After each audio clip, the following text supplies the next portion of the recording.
바닷가 마지막 집의 아이들 국어학습 전략 시리즈 3단계 Y 공부법.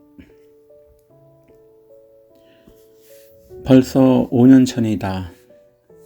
심장 수술을 하고 허무감에 사로잡혀서 태안 몽산포에 가서 요양을 했다. 아내는 깨끗한 펜션을 잡아주려고 했지만 나는 사람들을 만나는 것도 힘에 부쳐서 무조건 조용한 집을 선택했다. 몽산포 포구에서도 한참 들어간 말 그대로 바닷가 마지막 집이었다. 그때 새삼스럽게 한 끼 식사가 얼마나 중요한지 알았다. 새벽 5시쯤에 눈을 뜨면 배가 고파서 뭘 해먹을지를 고민하며 하루를 시작했다.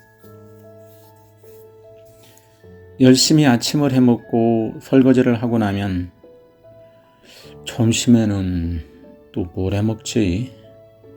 늘 이런 걱정이었다. 물이 빠지면 바닷가에 가서 맛조개와 동족을 잡는 재미가 쏠쏠했다.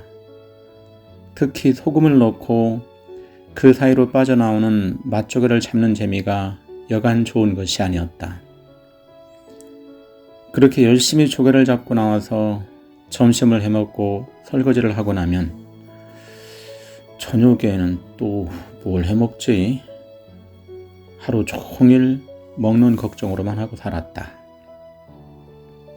참 신기했다. 이 원초적 걱정에 사로잡혀서 지내다 보니 마음의 병이 조금씩 나아지고 몸도 조금씩 회복되어 갔다. 그때 병문을 왔던 고향 마을 후배가 나를 보고 하는 첫마디가 뭐야? 형 아프다면서 꾀병했네. 이렇게 농담을 하는 것이었다. 나는 후배에게 그동안 잡아서 냉동실에 보관하고 있던 동족과 맛조개를 넣어서 칼국수를 끓여주고 불을 피워 조개구이도 해주었다. 오랫동안 만나지 못했던 회포를 풀다가 문득 후배가 이런 제안을 했다. 저기 형, 혹시 그 건강 괜찮으면 우리 학생들 진로 상담 좀 해줄 수 있어요? 진로 상담? 야 그런 말 마라. 여기까지 와서 내가 무슨... 아니 형, 그러지 말고 좀 도와줘요. 이 고3을 억지로 맡기는 했는데 너무 막막하네. 그런 말 마라. 나 수술 들어갈 때 단단히 결심했다. 난 아무것도 안 해. 형, 그러지 말고 일주일에 한 번 정도만 도와줘요. 안 해. 난 이제 진짜 그냥 조용히 숨만 쉬고 살 거야. 고향 마을에서 같이 자란 후배는 간곡하게 부탁했지만 나는 정중히 거절했다. 마음껏 숨을 쉬고 살 수 있다는 사실 하나만으로도 감사하며 살고 있을 때였다. 정말 그 어떤 것도 하고 싶지 않았다. 후배는 아쉬움을 감추고 새벽에 조용히 떠났다. 후배가 간 후에도 나는 하루 종일 먹는 걱정만 하며 시간을 보냈다. 통발을 놓아서 몇 마리 잡은 게를 끓여 먹다가 문득 간장게장을 담고 싶다는 생각을 하게 되었다. 인터넷에서 레시피를 찾아 짝퉁 게장을 담았다. 매실 대신에 달달한 콜라를 써서 비린내를 잡았고 진간장에 통마늘과 홍고추를 넣고 푹 끓인 후에 깨끗이 손질한 게딱지 위에 부어 넣었다. 그렇게 하루를 재웠다가 다시 간장을 끓여 넣어 씻는 식으로 했더니 제법 맛이 좋은 간장게장이 완성되었다. 나는 난생 처음으로 만든 수제 게장 맛에 반해서 계속해서 밥도둑질을 하고 있었다. 햇살이 아주 좋은 토요일 오후였다. 게딱지에 밥을 비벼 먹고 있을 때 누군가 방문을 두드렸다. 낚시꾼 복장을 한 후배였다. 아니, 넌 연락도 없이 웬일이냐? 형, 식사 중이었어요? 들어가도 돼요? 뭐 그래. 밥은 먹었어? 네, 학생들이랑 오다가 먹었어요. 학생들? 그건 또 뭔 소리야? 나는 의아해서 바깥을 바라보았다. 작은 마당에 고등학생으로 보이는 학생들 3명이 서 있었다. 학생들은 내복 차림에 게딱지를 들고 있는 나에게 깍듯하게 인사를 했다. 아니, 저 학생들은 또 뭐야? 예, 우리 반 아이들인데요. 그냥 뭐 내가 낚시를 온다고 하니까 같이 오겠다고 해서. 반 아이들? 너 고3 담임이라면서. 그러면 고3들이 지금 놀러 다닌다는 거야? 예, 뭐 신경 쓰지 마세요. 우린 그냥 낚시나 하러 왔어요. 참 난감했다. 딱 봐도 낚시를 하러 온 학생들은 아니었다. 토요일에 고3 학생들이 교복을 입고 낚시를 하겠다며 바닷가 마지막집을 찾아올 리가 없었다. 나는 부랴부랴 게딱지에 밥을 비벼 먹고 방을 정리했다. 근데 아무리 후배의 제자들이라 해도 그 누추한 방으로 학생들을 돌아오라 하기가 민망했다. 나는 며칠 동안 감지도 않던 헝클어진 머리에 대충 물을 바르고 밖으로 나갔다. 하필이면 그나마 괜찮은 옷을 모두 빨아놓은 상태라서 완전히 바닷가 죽놀근이 같은 작업복이 전부였다. 그마저도 맛저기를 잡느라 갯벌 흙이 묻어 있어서 완전 몽산포 시골 어부 그 이상도 이하도 아닌 차림새였다. 내가 가까이 다가가자 여학생 2명은 약간 뒤로 물러났고 남학생은 미심쩍은 표정을 지으며 씁쓸하게 인사했다. 그래, 반갑다. 얘들아, 낚시하러 왔어? 예. 나는 남학생에게 악수를 청하고 여학생들은 가까이 다가가지도 못했다. 후배가 내대로 와서 어색하게 물었다.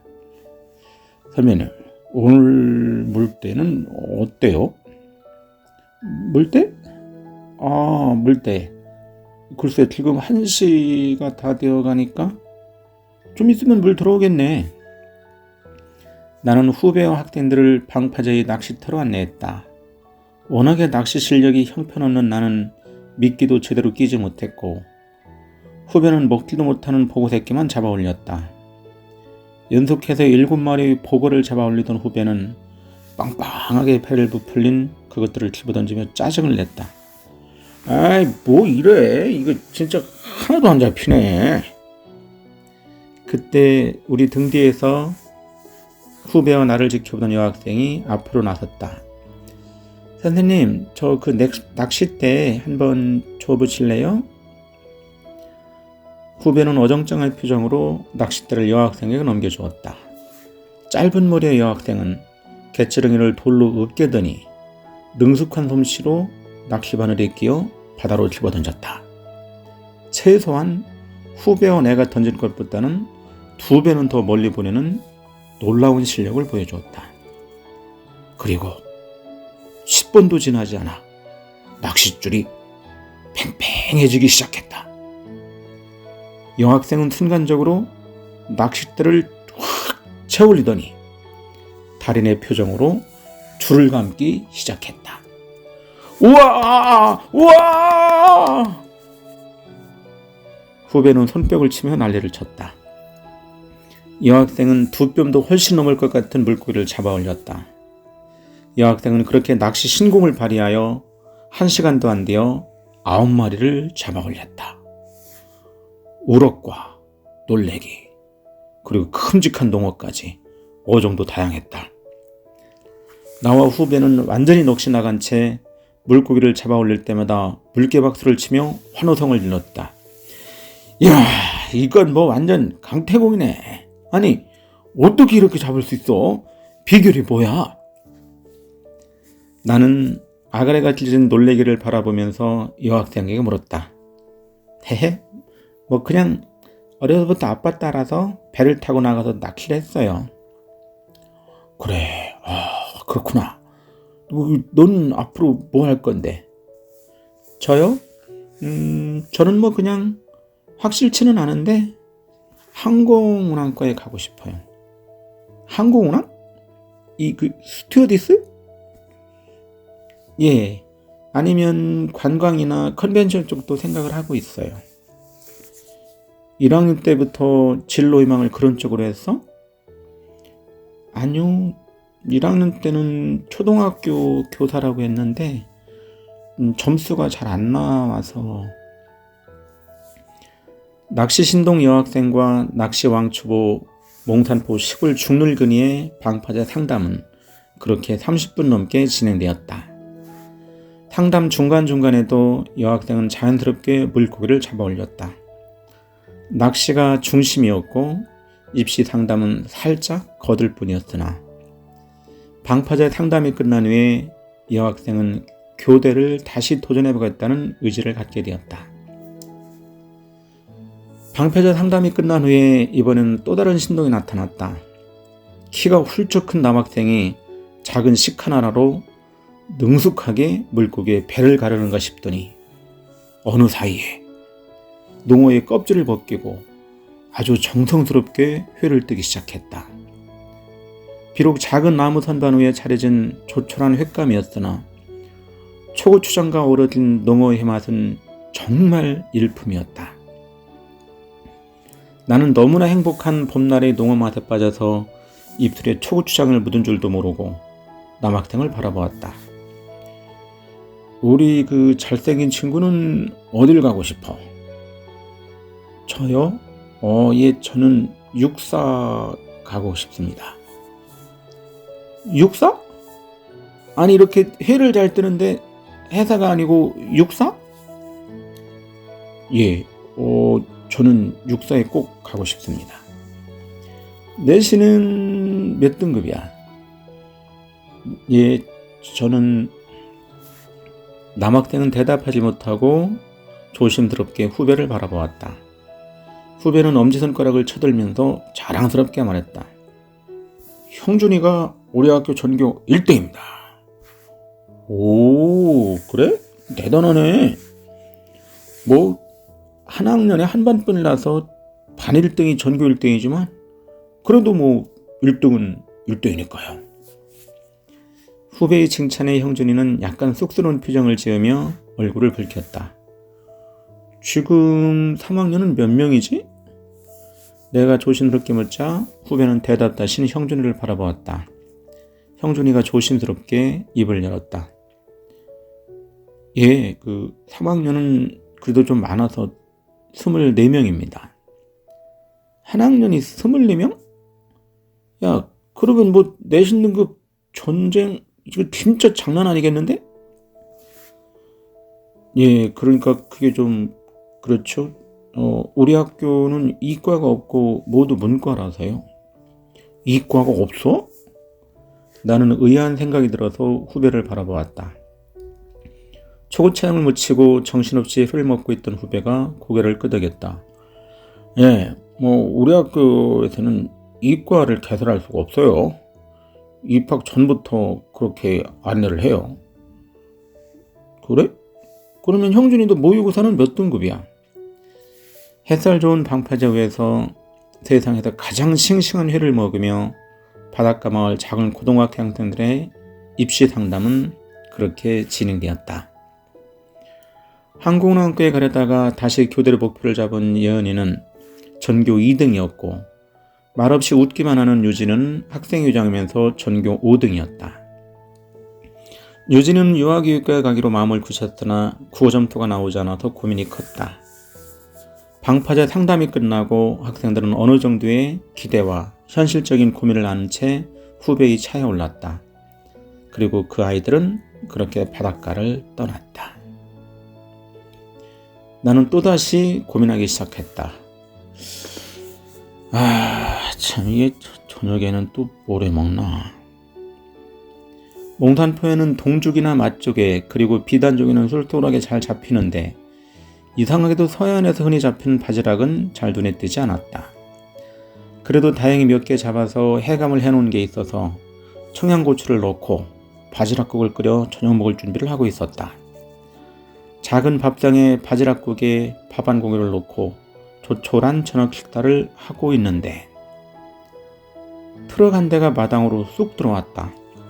나는 깜짝 놀라서 밖으로 나가보았다. 트럭에서 학생회장인 유진이가 내리면서 인사를 했다.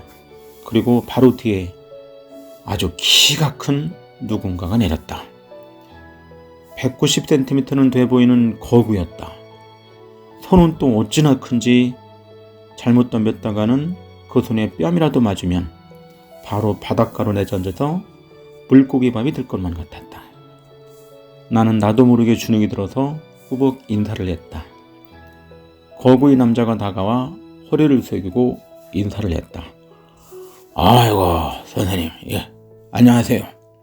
저 유진이 애비 되는 사람입니다. 거구의 남자, 아니 유진이 아버지는 인사를 끝내자마자 트럭의 화물칸에서 커다란 아이스박스를 내렸다. 그 아이스박스 안에 해산물이 가득했다. 나는 그때 그렇게 큰 꽃게가 있다는 것을 처음 알았다. 내가 간장게장을 담가 먹었던 작은 게 10마리를 합해야 그 꽃게 한 마리에 견줄 수 있을까? 마치 나와 유진이 아버지의 키 차이만 같았다. 내가 간장게장에 짜잘한 게라면 유진이 아버지는 왕꽃게, 그러고 보니 유진이 아버지의 손은 꽃게의 왕집게발을 그대로 닮아 있었다. 선생님, 이거 정말 고맙습니다. 우리 유진이가 대학만 잘 갈 수 있다면 제가 그냥 이런 꽃게는 게 이런 건 그냥 얼마든지 대접해 올리겠습니다. 예? 예. 선생님 같이 유명한 분이 우리 유진이 공부를 가르쳐 주시기로 했다니 저는 그냥 막 마음이 놓입니다. 정말 고맙습니다. 예? 공부를 가르치다니 제가요? 예, 선생님. 고맙습니다. 우리 유진이가 국어가 안 돼서 맨날 시험만 보면 울고 그랬는데 선생님에게 배우면 그냥 점수가 나올 것 같다고 얼마나 좋아하는지 정말 고맙습니다. 예, 저야 그냥 나는 어떻게 된 영문인지 몰라서 멍하니 유진이와 유진이 아버지를 번갈아 바라볼 뿐이었다. 유진이 아버지가 꽃게를 내려놓고 간 뒤에 나는 한동안 멍하니 서 있었다. 바닷가 마지막 집의 작은 마당에는 왕꽃게와 간장게장에 절여진 듯한 쭈글쭈글한 선택만 남아있었다. 나는 어떻게 된 영문인지 몰라서 후배에게 전화를 걸었다. 야, 내가 유진이 학생을 가르치기로 했다는데 이게 무슨 소리냐? 에? 참나. 유진이 아버님이 그렇게 말을 해요? 그래, 다짜고짜 와서 꽃게를 내려놓더니 유진이 가르쳐주기도 고맙다고 하시던데? 내 말을 듣고 있던 후배는 한동안 아무 말도 잘 하지 않았다. 그 어색한 침묵에서 나는 이건 뭔가 있구나를 직감했다. 잠시 후에 후배가 조심스럽게 말을 꺼냈다. 참나. 우리 회장님 아버지 또 오버하시네. 저는 그렇게 말한 것이 아니라 형이 일주일에 한 번 정도 특강을 나올 수도 있다 그랬는데. 야, 그게 뭔 소리야? 내가 무슨 특강을 나가? 아니 그러니까 사실은 어제 고3 학부모 간담회가 있었는데요. 오늘 학생 대표로 그 애들이 갔었던 거고. 아니 그러니까 네가 간담회를 하건 말건 그게 나랑 무슨 상관이냐고. 형 그게 뭐냐면 이번 고3 학부모들이 입시에 대한 관심이 많아서. 그래서 관심이 많거나 말거나 나랑 무슨 상관이냐고. 난 신장 수술을 받고 지금 요양 중인 환자야. 형 일주일에 한 번만 어떻게 안 될까요? 아까 형 만나고 오는 길에 우리 애들이 아주 난리가 났어요. 왠지 형이 그 입시 컨설팅 해주고 국어 이 논술 특강 이런 거 해주면, 야, 그게 뭔 소리야? 난 지금 요양 중인 중증 환자라고, 환자. 에이, 형, 왜 그래? 아까 낚시하고 회 먹는 거 보니까 쌩쌩하던데. 저기 형, 그리고 그 유진이 아버지 봤죠? 그분 대단한 분이에요. 참, 어처구니가 없었다. 이건 지방 토호 세력과 학교 선생이 연합해서 도시에서 내려온 환자를 강제 연행하여 수업을 시키겠다는 상황이었다. 어머니, 왜 나를 낳으셨나요? 이건 빼도 박도 못하는 긴급 상황이잖아요. 나는 거의 반강제적으로 토요일 오전에 고3 학생들을 대상으로 3시간짜리 강의를 나가게 되었다. 정말 아무것도 하고 싶지 않았는데 평생 강의만 하며 살아와서 어쩔 수 없었나 보다. 막상 몇 달 만에 학생들을 만나니 참으로 행복했다. 특히 바닷가 아이들의 그 순수한 마음이 나에게 와닿았다. 아무리 인터넷이 발달하고 온라인 교육이 활성화되었다고 해도 기본적으로 진솔한 소통을 하면 선생과 학생이 만나야 한다는 생각이 들었다. 고3 학생 24명 중에 21명이 수업에 참여했다. 학생은 내가 무엇을 가르치기보다는 자신들이 오답 유형이 무엇이고 어떤 문제 유형에 약점이 있는지를 짚어주자 매우 좋아했다. 학습에서 학은 되어 있는데 자신의 근으로 반복하여 만들어가는 습이 약한 탓이었다.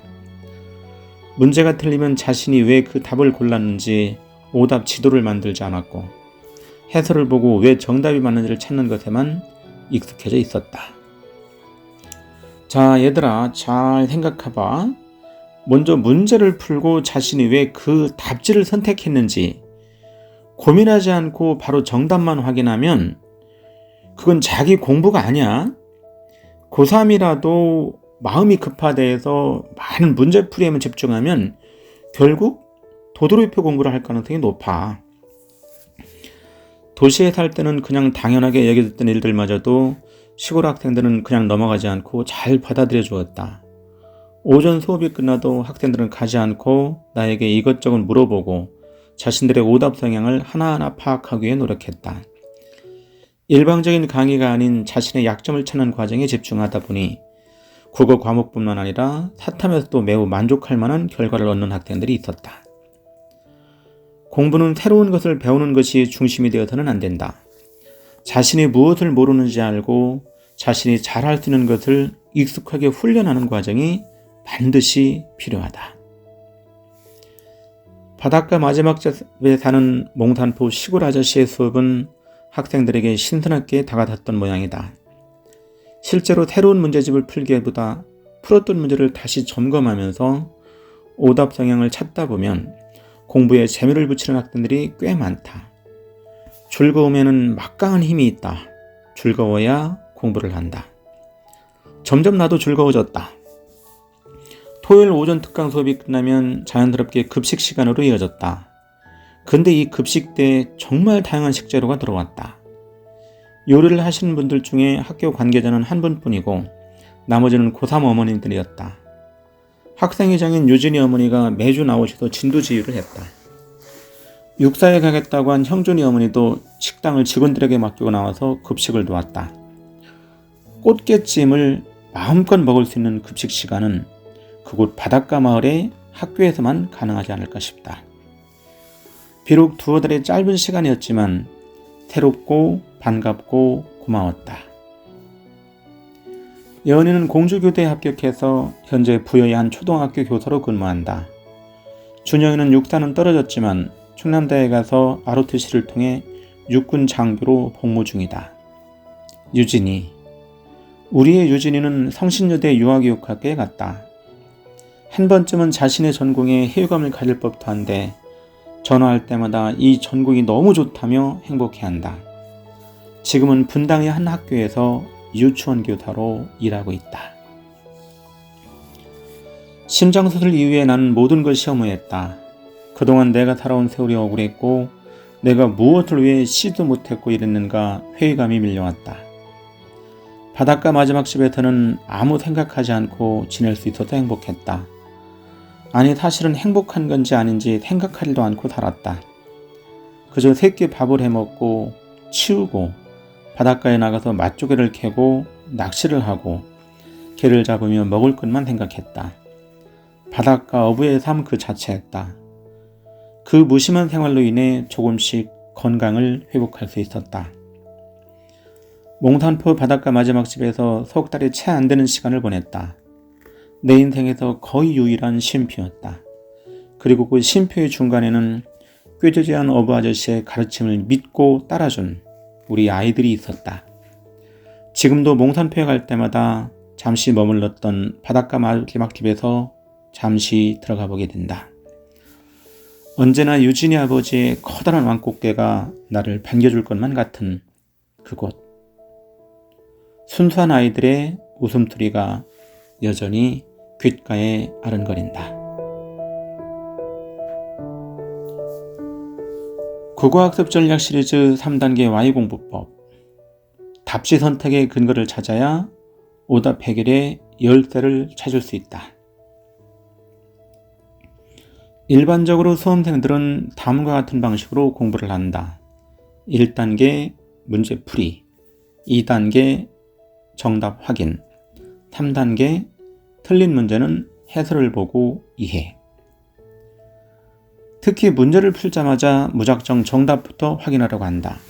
그 순간 국어 공부는 아무리 해도 실력이 오르지 않는 안타까운 경험을 되풀이하게 된다.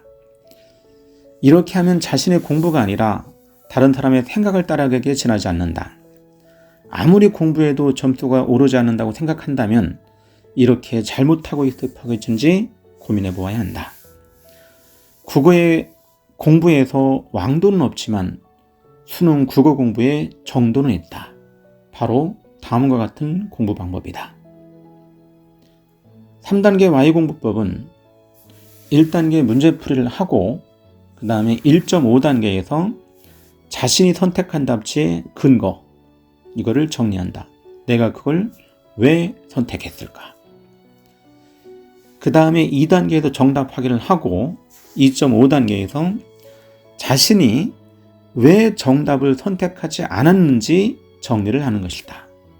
왜 그것을 선택하지 않았을까?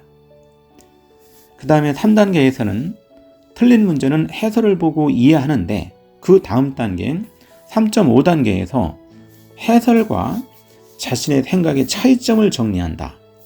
왜 내 생각과 해설의 차이가 나는 걸까? 이처럼 1에서 3단계 사이사이마다 자신의 오답 성향과 학습 성향을 파악하기 위한 꼼꼼한 체크가 필요하다.